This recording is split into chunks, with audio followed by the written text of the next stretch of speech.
Welcome and welcome to the Echoes Live Talk Show.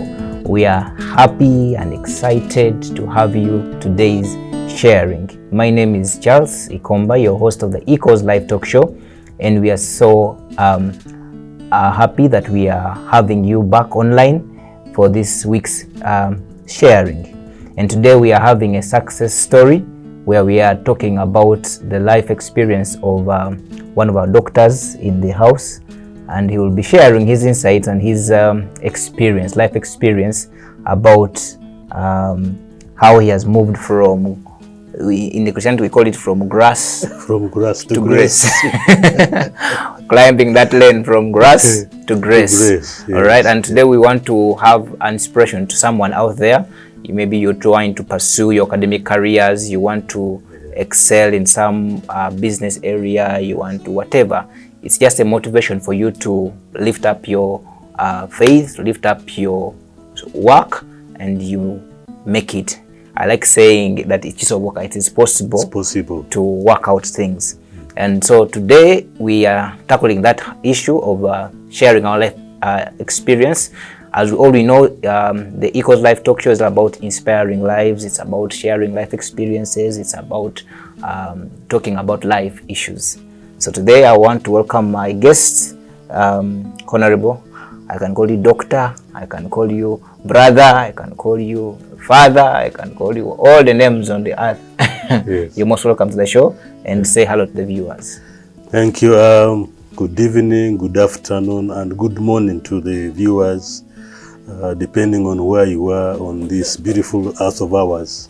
Yeah, I know that we're at different time zones. Yes, and so that's why I'm greeting you in those categories. So I'm glad to be here on the Echo Life Talk Show, and to be surprised to be chosen to be hosted on the show. Yeah. Thank you very much, Ikumba, for this. You're most welcome, sir. Yeah. And for those who may meet you on the streets of Kampala, or they may meet you on the streets of Iraq, or may meet you on the plane, or who are you, what do you do, and please tell the viewers more about yourself. Well, I can say that as of this year, yes, sir, 2023, September, I graduated my PhD. Wow. At least I completed and defended that one. Yes. And I'm glad to have achieved that, because it was something that I had always wanted to do. Way back in 2002. I had wanted to do that PhD, but I got involved in other works, which caused me to miss out on the opportunity that had been offered to me then. Yes. Because I was moving off to go and start a university in Kabale, because I'm one of the founding members of the Kabale University. Hey! Yeah, and was the first officer on the ground. Wow. Yes. Wow. So, yeah, so I missed that opportunity, but then that opportunity came around 2020, and then I got enrolled in a university where I pursued my PhD studies. Wow. Yeah. So previously, were you teaching, or how did you? Well, my life has been an interesting life. I sometimes refer to it as my Gulliver's journey of life. Yes, sir. Because it has had its ups and downs. Yes. And I think life is what it is. So you cannot go through life and you don't experience challenges. Very true. So, and I think without challenges in life, I think life wouldn't be interesting. So I think we would be having a very boring life without the challenges that we go through. Because my experience is that I have learned from the challenges I've gone through. They have strengthened me as a person. They have built my character and given me some degree of patience and humility on issues concerning life. Yes. And so I really do things haphazardly or get carried away or shocked by occurrences around me. Very true. I tend to look at them and assess them and decide whether I should be excited about that event or just to let it pass, like nothing has happened. So that's what I have learned through life. Like every child, so you have a story to tell. Every one of us has a story to tell, and so I am not the best person that you should have picked to bring on this show. Yes. And everyone has a life to tell. I mean, a story to tell about their lives. And for me, I think it's one of those stories among the many stories that I probably want to share with us, to inspire the younger people that are coming up. Yes. This people in this new dispensation, this life, because the life in which I've lived is not the life that the youth are living today. Yeah. The things that the youth are exposed to are things that some of us were never exposed to. I remember some time back when it passed in society that at one time would be having mobile phones where we'd be talking and looking at the person you're talking to. No. It never occurred to us. Even when they talked about it, it was like, that's a conspiracy theory. All right? But now here they are. And so they have come with the advantages and they have also come with the disadvantages. Yeah. And so everything that we always have in life has both positive and negative connotations associated with it.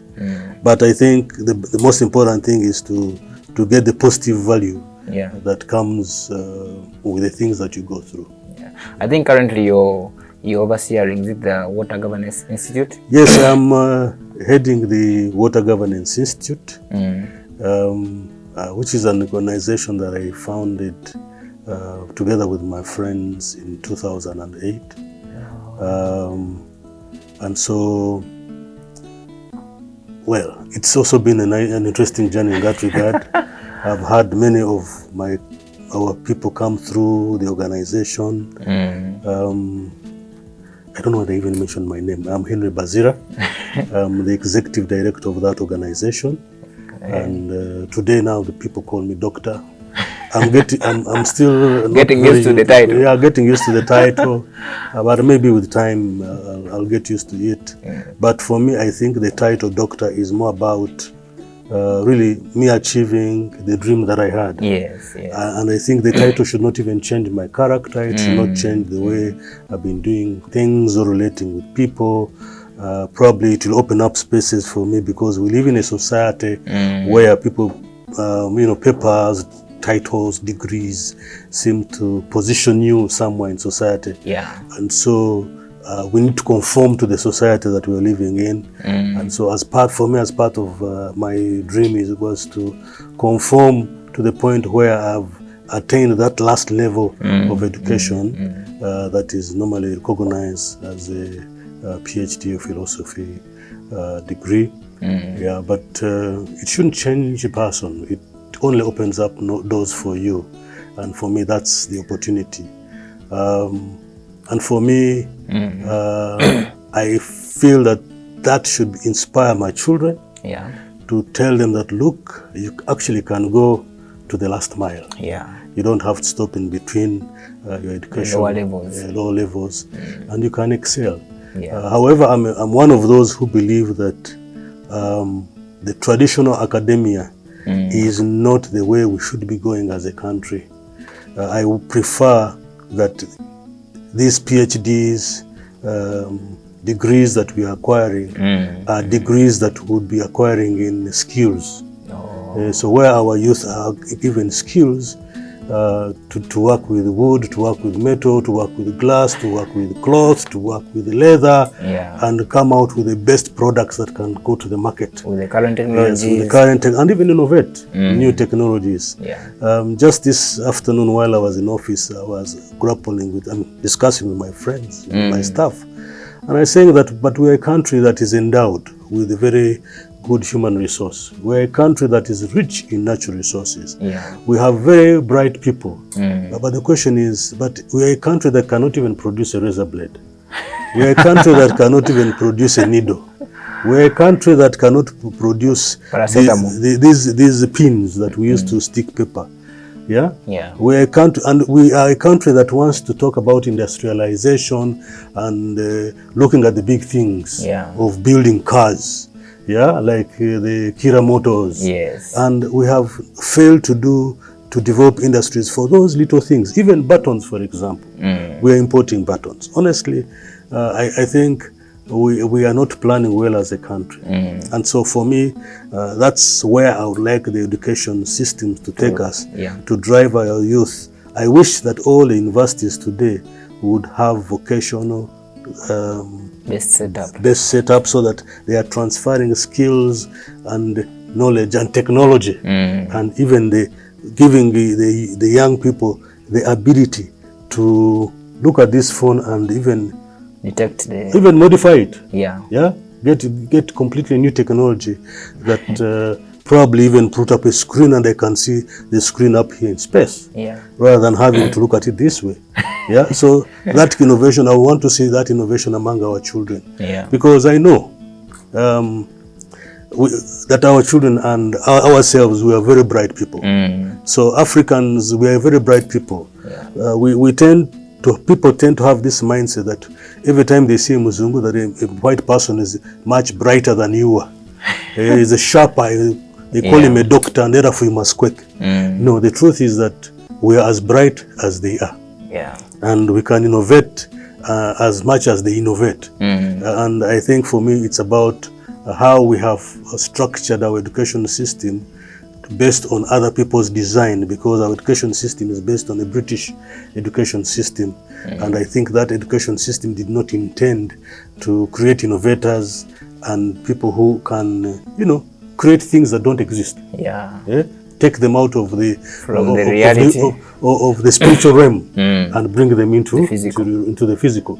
Because everything that we have here first begins in the spiritual realm. So I think for me, that's my realization about the education system. But because a degree is important in society, it can take you to some place. Because a PhD is important in society, it takes you to another level in society. Then we all struggle to achieve those qualifications. And therefore, I encourage us to have the young people especially to aspire to acquire PhDs, and I prefer PhDs in vocational setup. And I would prefer to have vocational institutions changed and offer degrees in woodwork, metallurgy, glass, ceramics, etc. So that's, to me, one of those things that I would like to see happening in our education system. When someone looks at you, they may think that, it seems Dr. Henry, for him, he grew up from a well-to-do family. Maybe he found these things there. Briefly, just how have you come from the back? I think I've not lived a very unique life from the rest of the African child, because we are living in the same environment. We're in the same boat. When it rocks, we rock. So when it sinks, we shall sink. But I pray that it doesn't sink. The rocking, we can continue to rock with it until eventually the waves around us can be stable, because we have both internal waves and external waves. Yes, I have. I came from a fairly well-to-do family, not very rich, because my late father was a medical doctor, and in those years, as a medical doctor, they were highly esteemed. They were well paid, they lived excellent lives. And so as a child of a medical doctor, by osmosis, I tapped into my father's blessing. And my mother was a teacher and inspector of schools, my late mother. And so her too was at that level. So if you were to classify them, you'd probably put them in the middle class that they always talk about. But public servants then were very revered people. They are well-placed people, well-to-do, highly respected people. And unfortunately, what we see today is a total disappointment. And even when we retire them into poverty instead of retiring them into something that could sustain their status that they were in. So when you got the case of the matter of discussion, when you were planning to go for this uplifting in your career, what was at the back of your mind? What were you thinking about? And why did you choose? By the way, which one did you qualify in? I did a PhD in environmental sciences with a major on what is called social and environmental safeguards. I know that sounds break it down further for us, a mouthful of words. Social and environmental safeguards. Yeah. But I can break it down for all of us. This is not a course that is commonly found in many universities, and so I had to do it in a university that allowed people to do courses that they're interested in doing. It's like an adult learning course that I did in the university in which I did it, which is Atlantic International in the US. Okay. Now, the reason why I did this was because for the last, I would say, 25 or so years, I've been working on issues related to social and environmental safeguards. And so what are safeguards? Safeguards are the laws, policies, and regulations that are put in place to safeguard society and to safeguard the environment. Now, those laws, policies, and regulations are normally used by development people who are involved in development or investment to say that, look, I'm complying with this legal provision so that I avoid causing a social harm, so that I avoid causing an environmental harm. So those are what are referred to as safeguards. They could be economic safeguards, where you have regulations in policy and laws and institutional frameworks that make sure that if you come to invest in Uganda as an investor, your investment does not negatively affect the economy. It must result to a positive outcome of the economy. So my choice of doing that is because for the last 25 or so years, I have been engaging with the government, I've been engaging with the development partners, NGOs, and the donors, together with the investors, to make sure that what is in the policy of Uganda and what is in the policy in the laws of Uganda and what is in the institutional frameworks of Uganda is complied by everybody coming to invest, to enter into this playground. I look at Uganda as a playground. So those are the rules of the football game. Yes. So you must comply to the rules of the football game. If you go outside the rules, we penalize you. So that's the best way I can break it down. And so it is a host of work, and for me it's because even the work that I've been doing was almost a compilation of the experience I've had engaging with these partners. And so I've been part of a team that have drafted laws of Uganda. The mining laws of Uganda have been very central to them. I was a founding member of a coalition for civil society called the Civil Society Coalition on Oil and Gas, which engages government on matters of oil and gas. I was part of the team that drafted the current laws that we have of that govern the petroleum sector, including the Public Finance Act. So we have the petroleum laws that govern the petroleum sector in the upstream, midstream, and downstream. And so I contributed ideas to the success of those laws. Success. And we engaged with the parliament, we engaged with government to make sure that our ideas were incorporated in the law. The other bit I've also been part of is I associate myself with a group called the Tax Justice Alliance Network, which I actually helped found. Both of these I helped found because for Cisco I was the chairman for 5 years. Now I'm serving on the steering committee of the Tax Justice Alliance. And we always engage with the government on a yearly basis on matters of tax.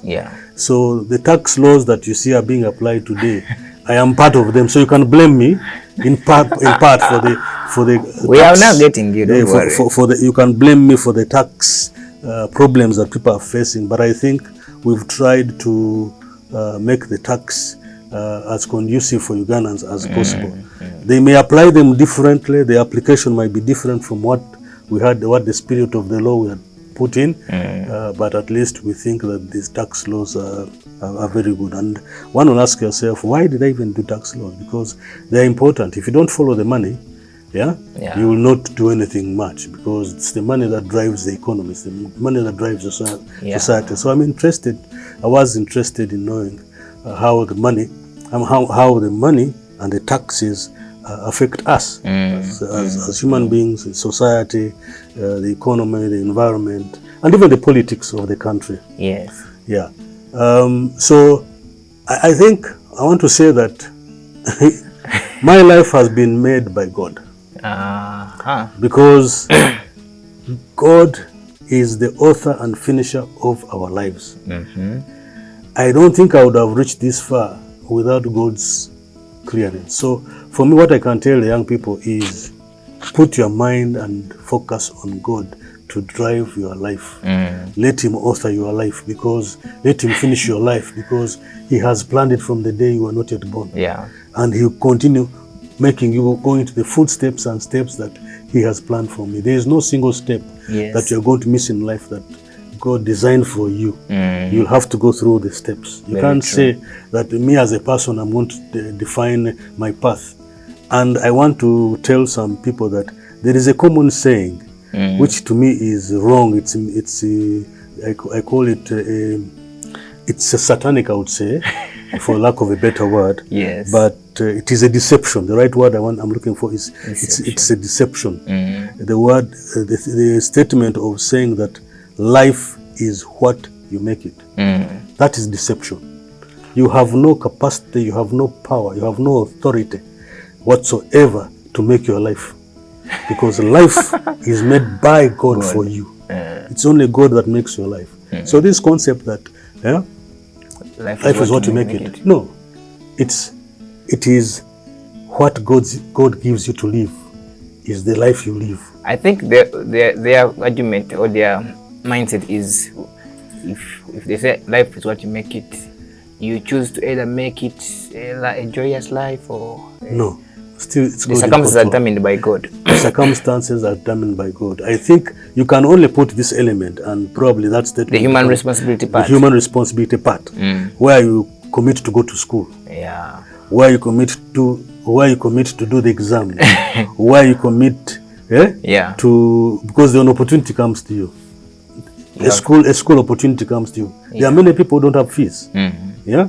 That's an opportunity that's come to them. An unfortunate circumstance has come to them. But if you have fees, that's an opportunity that has come to you. So use that opportunity and make sure you get the best out of it. So that human commitment then is what you can use and say, life is what you make it. But what's the starting point? God making an opportunity available for you. Right? People say, I've got a scholarship, or to go and study abroad. I got a scholarship. I would not have afforded the money for a PhD. These are things that are in $100,000 and above. You see, I would not have afforded that PhD in this current economy and the life I'm living today.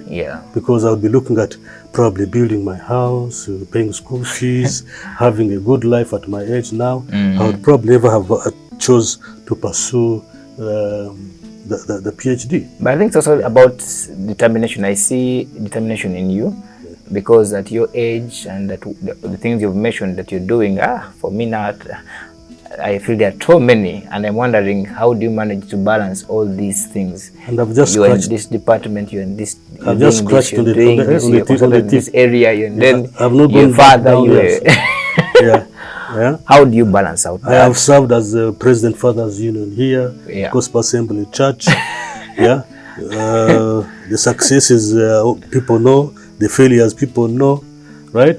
So in everything we do, there are successes and failures, but you journey on. And for me, I think you're just determined. But it's also listening to the voice of God. God speaks to all of us. In a way, in a strange way, God speaks to all of us. He will tell, because I keep saying that we have a brain in our head. Very true. All of us. Yeah. Gray matter. That's what the biology tells us. Yes. But those cells in your head do not have the capacity to reason and think the way they reason. Because I once asked my children, some of my, plus my nephews, I asked them, what happens to the brain when somebody has died? Why can't it reason? Yeah? Yeah. Even when somebody has passed away? Because it takes 5 minutes to die, by the way. The brain remains active for 5 minutes when the person has died. So my question I kept asking them, I asked them was, so in those 5 minutes, why can't the brain become conscious that I'm dead? Why can't the brain at that moment become conscious that, something is wrong? Yeah? Why can't it give signals? You know that, you guys, I think things are over. But it is alive 5 minutes. Yeah. So my thinking, it may be wrong, but my thinking is that we have a wireless cord, spiritual cord, that connects with the brain. And it is through that spiritual cord that God and Satan communicate to our brain. So it depends on who you're listening to more. Yeah, it depends on who you're listening to I more. get it, doctor. Yeah? If you're listening to Satan, then you know satanic things will be done in your life. But if you're listening to God, then godly things will be done in your life. So I'm saying that God speaks to us in his own unique way and shows us direction on the things that we should do and should not do. Why do you convict ourselves? Why do you do something and at the end of the day you ask yourself, I think this is bad? Who gives you that spirit? Who gives you that mindset that you should be able to think that this is wrong, this is right? So it's a spiritual connection. So human beings, you have a spiritual cord with the spiritual nature and with God, and we can listen and interface with the spiritual nature, and it depends on how we now interpret that information. Even the things that we do, building these technologies, it's all driven by a spiritual guide that enables us to innovate and build the things that we do. Yeah, and the aspirations that we want to aspire to. How do you handle your challenges, Doctor? I know you kept saying from the time we began, I think life would be meaningless if we didn't have the challenges, which is true. Yeah. Now, when challenges hit us, for you, I know it has hit you in so many ways. Many ways, yeah. It has hit you at your workplace. It has hit you when you're doing the policies. It has hit you when you're maybe family. It has also hit you in your academic journey. How have you handled some of those? What are the things you've been doing that can maybe get someone to get some lessons from today and say, okay, when this happens, this is how I have. There are things that you can solve as a person, but then there are things you can't solve as a person. There are challenges that will come to you and you have nothing about it, nothing to do about it, no matter how you try. Yeah. So for me, such challenges, if they don't touch my life, if they don't touch my ability to move, my ability to think and reason, eat and sleep, I let them be. Yeah. Until they come to pass, because there's nothing that lasts forever. Yeah. That's something all of us have realized, that there's nothing that lasts forever. Even life itself that we have never lasts forever. So there are no problems that will last forever. There's going to come a time and that problem will fizzle away, and you won't even realize that it has fizzled away. That's true. It could be a financial problem. You're broke. And I think you've been in such a situation. I have been in such a situation you many times. You'd never even drive a car. Yes. Right? Yes. Actually, one time I remember when I was at the church assembly, my kid fell in a what you call it, a drainage. Yeah. With a lot of sewer stuff. So he came out smelling, and I was using public transport. I made a decision. I made a prayer, and I said, God, I love church very much. I love you very much. But this is an embarrassment for me as a father, and I am not going to church again in public transport until you give me a car to take my family to church, because I want my family to grow in a God-fearing manner. But I'm not going to take them through this kind of embarrassment, with these hurdles of life as a young people. In 3 months, the car was made available by God. Somehow I got the money and I ordered for the car, and the car came, and my family began going to church in a car. We've never come to church without a car. Yeah. So sometimes we need to challenge God. Yeah, we need to challenge God and tell him, look, honestly, from the bottom of my heart, this is what I need, and I need it. Okay? Yeah. Yeah. Speak to him like you would speak to a father, because he listens to you like a father would listen to you. Yeah. And these things belong to him. Yeah. Yeah. So why wouldn't he give it to you? But if he sees that it's going to make you wayward and make you lose your life, then he will deny you. Okay? So somehow God prepares us for some of these things. And children always come with a blessing. So young fathers who are having children and you think that these are a burden, it is in your head. If you believe that God has only made you a custodian of those children, and that is God who looks after children and raises them up and feeds them and clothes them, then you have no problem with the challenges of dealing with children. Yeah. You have no problem with the challenge of school fees. Yes, school fees will disappear for some time, but God always makes available. Sometimes my kids have missed out on school for a term, because the fees is not there. But then we sit down and talk to them, and some of them have told me, Daddy, relax, we shall study next term. After all, we shall catch up. We are going to pick up the notes, and we follow on. And, eventually you see them capturing the things that they missed out in school. So, for me, I strongly believe that we live spiritual lives. We are spiritual beings, and that our interface, the things that we do, the things we achieve in life, are driven by somebody supernatural that we have no control about.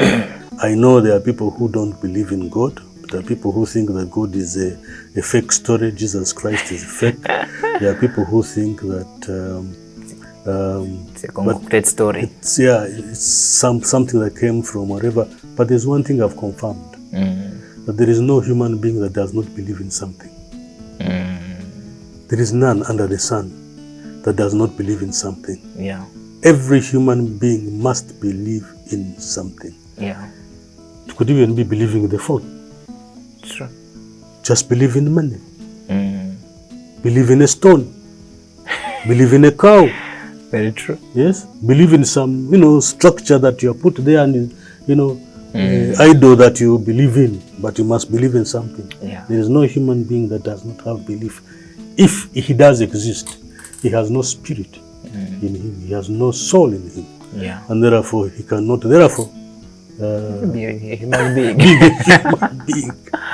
Yeah. So I know that I'm digressing from the big picture and big story of the life experience that I've gone through to get where I am. But these are some of the things that have built my mindset, that has driven me to do the things that I've done.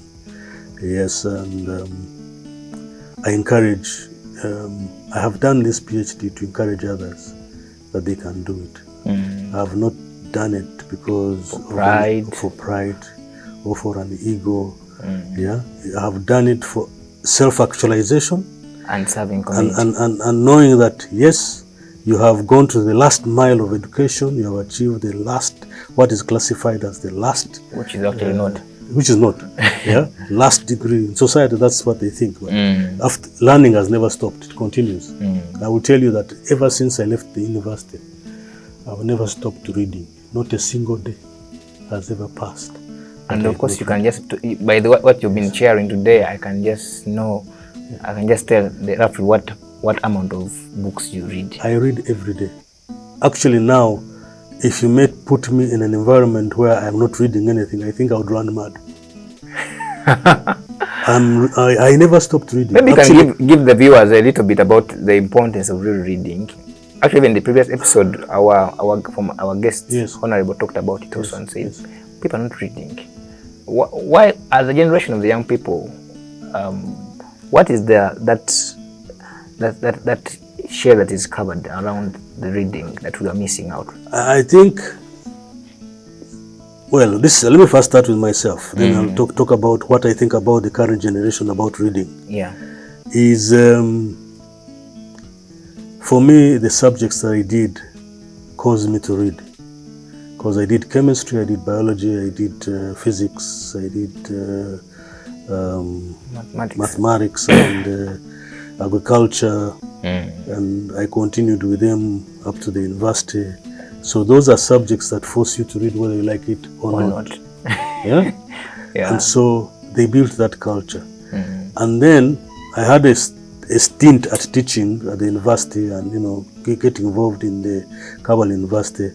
I was forced to read, because even developing the curriculum for environmental studies for the university, which I did, required me to read. And I've been involved in research work, which causes you to read. And so the work that I do at Water Governance Institute causes you to read. If I'm going to write a proposal for fundraising, I must read and try to justify the cause of the proposal that I'm making.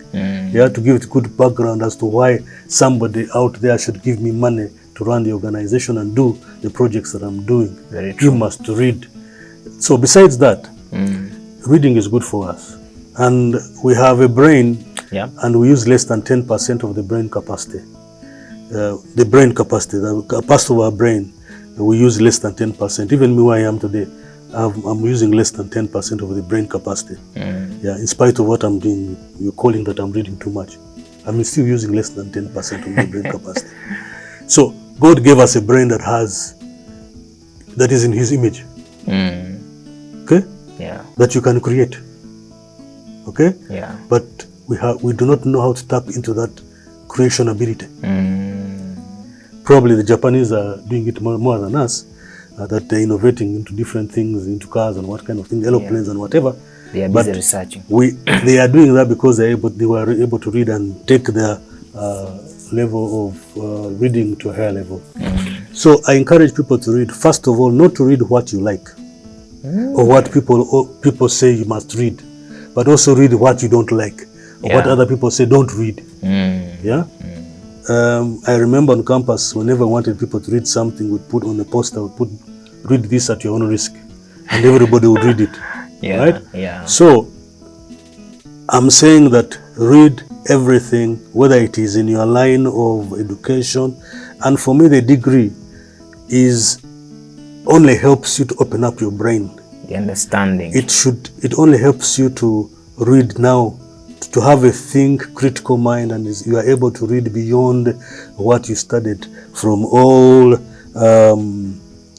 the courses that you went through in education. It helps you to now read many things. I know stuff in medicine. I know stuff in chemistry, industrial chemistry. I know stuff in environment. I know stuff in history. I know stuff in politics. Religion. I know stuff in religion. I have read about the history of of Christianity, how we have these groupings, Islam, right? I've read about that. I've had an opportunity to go to Israel and visit those places. So every time I go to some place, I want to learn about their culture and look at their religion, their economics. And so that pushes me to want to understanding how did they come to be. And that forces you to read. Now, that's uninformed mindset. So you can't say because I'm a medical doctor, I'll only read stuff for medical doctors. No.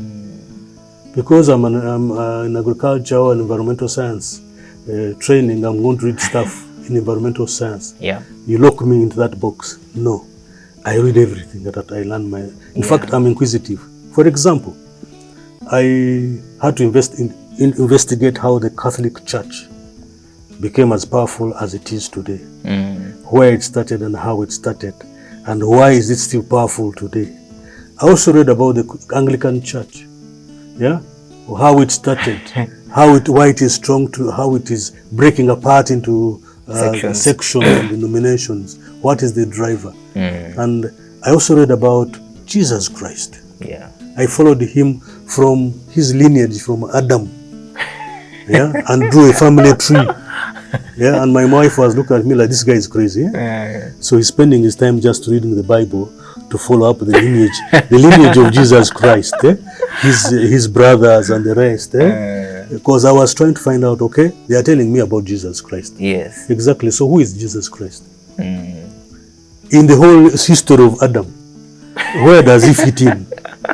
Okay? Yeah. So that drove me to discover things that nobody preaches on the pulpit. Yeah?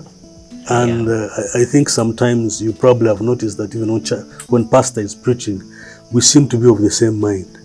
Because there are things he says and I'm interjecting, adding to what he's saying, because we are of the same mind in the history of Christianity and of the story of Jesus Christ. And so it takes time to read, because that means you must sit and read a book. You can't read a book while you're walking or running. You can't read while you're sleeping. You must find a time, and you can read in a bed, but usually that one doesn't work so much. But that means you have to sit down somewhere and read. 50 pages, 100 pages, 1,000 pages, right? and that you find, I go through it like a flash. Yeah. Okay? Because I've now got the skill of going through. I don't read every word. I look for certain things in the text. All right. Yeah. And you're telling, you wanted also to say you've discovered some of the challenges of the young people. The young people now is the laziness. They have the laziness to learn new things. They have the mindset of, so what will it help me? Yeah? How do I benefit? They are looking at, how do I benefit from reading what you want me to read? Yeah. Is there a financial benefit? So we tend to focus on what is in it for me.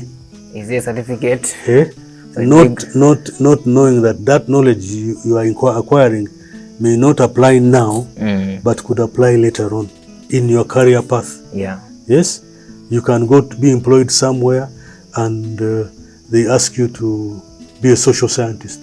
Yeah. You must understand the community in which you're going to. Right? You should know their challenges, their cultures, the way they operate. Yeah. Because like his example, you'd really see why would really someone get you as a consultant? You're in the science section. Yes. But I've seen you on the big televisions in our country. Yes. Where you're talking about politics. Yes. And he digested the things so well. Yeah.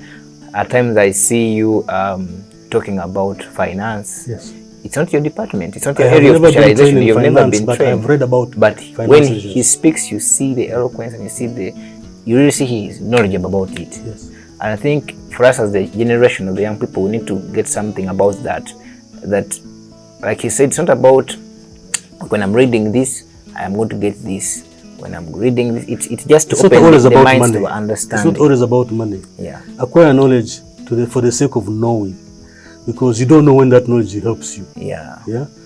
I mean, I'll even tell you something else that many young people, and I imagine some of you, have not pursued, and I would encourage you, challenge you too. Have you bothered to understand why we run the current financial system that we have? Where you have to depend on the banks and the SWIFT system to exchange and transact money. Have you understood who are the people that control the global politics? Yeah. Where does Uganda fall in the global politics? Who are the big players? How do they influence us? Yeah. And how does it affect you as a person? Because if you don't understand that, you will just live almost by accident. Why should anybody live by accident? Yeah. You see? Know why things are happening the way they are happening. Yeah? Why is President Museveni still staying in power for so long? When we know that generally even the polls show that he's been getting 50% of the election vote. Yes? Yeah. You should understand the drivers of why he's still there. Why is the opposition succeeding? Why do we see the opposition playing the way it is playing? Yeah? Why do you see now a young man, Bobby Wine, going to Europe and coming back and drumming so many? Whose interest is he driving? Yeah. You should ask yourself those questions. Because those questions answer why we are in the state we are in. I think one of your hosts, you hosted somebody who talked about the politics. Yeah. Yeah? Yeah. You need to understand the politics of Uganda and the world and how you fit in. Yeah. You should never shy away about it. So once you understand that, then you begin to learn how you relate with the Africans and how you relate with the whites, and you say, this is where I'm going to be. Yeah. I hope we are enjoying the discussions. Please feel free to always like, subscribe, comment on our YouTube channel. That's the Echoes Live Talk Show. And today I've had a very good time enjoying the session with Dr. Henry Bazira. And he's been giving us so many insights about his journey of success. Many people look up to you. Very many people look up to you. And can be inspiration. And yeah, you are inspiration to many. And so when you share your heart to people like this, I think someone else goes out and says, oh, I think let me pursue this to make it in this area of life. Because we need to, our goal as people, I think it is to make life better. It's to serve each other, to make life better. But the more we expand our understanding, that's the better we can be able to work. We are living in a generation where we have a lot of noisemakers than thinkers, and it's something that is hitting us nowadays. But what is the solution towards this? Someone can make a lot of alarm, but they're not giving the solution. But then they don't know anything about it. One time, I think another doctor, a friend of mine, Dr. Bara, who one time told me, said, some people will make noise over even something they even don't know.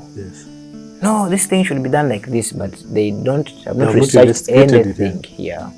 So I think in our season, we are talking about achieving goals and success. It's important that we broaden our enlightenment.